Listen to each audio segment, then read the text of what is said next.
अच्छा, आज Christmas day है और बहुत से लोगों ने मुझसे ये क्वेश्चन पूछा है कि क्या क्रिसमस जो है वो मनाना जायज़ है, हम सेलिब्रेट कर सकते हैं क्रिसमस डे कि नहीं कर सकते। तो उसका मैं एक ही सवाल का जवाब देना चाहूँगी बिल्कुल, कि बिल्कुल हम सेलिब्रेट कर सकते हैं।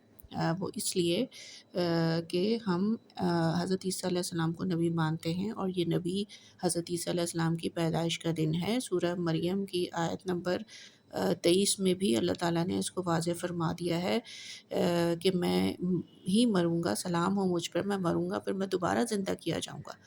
तो ये मैंने आपको मुख्तसर सा एक समरी बताई है इस तर्जुमे की, बाकी आप सूरह मरियम की आयत नंबर 23 में ये वाज़ेह चीज़ मौजूद है और पूरी सूरह मरियम में भी ये वाज़ेह चीज़ मौजूद है कि 25 दिसंबर जो है वो हज़रत ईसा अलैहिस्सलाम की पैदाइश का दिन मनाया जाता है। बिल्कुल उसी तरीके से जैसे हम नबी सल्लल्लाहु अलैहि वसल्लम की पैदाइश का दिन मनाते हैं 12 रबीउल अव्वल को, और जुम्मे का दिन मनाते हैं, हज़रत आदम अलैहिस्सलाम की पैदाइश का दिन मनाते हैं जुम्मे के दिन।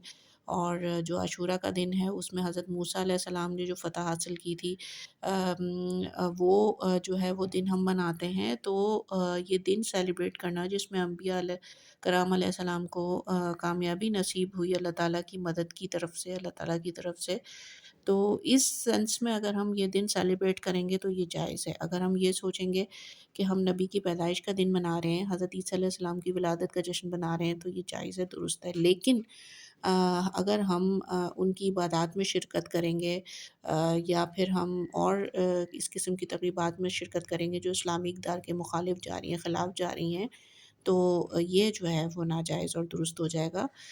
नाजायज़ हो जाएगा, तो इससे ममानियत की गई है। लेकिन हज़रत ईसा अलैहिस्सलाम की पैदाइश का जश्न मनाने की ममानियत नहीं की गई, तो वो ये जायज़ और दुरुस्त है। तो आप जो हैं वो हज़रत ईसा अलैहिस्सलाम की पैदाइश का दिन मना सकते हैं। लेकिन अगर आप ये सोच के मनाएँगे कि हज़रत ईसा अलैहिस्सलाम खुदा के बेटे हैं, तो फिर आपको सूरह इख़लास में ये वाज़िया जो है वो अल्लाह ताला ने कह दिया है कि वो वाहिद है, वो अकेला है, उसका कोई शरीक नहीं है, ना को किसी का बाप है और ना ही किसी का बेटा है।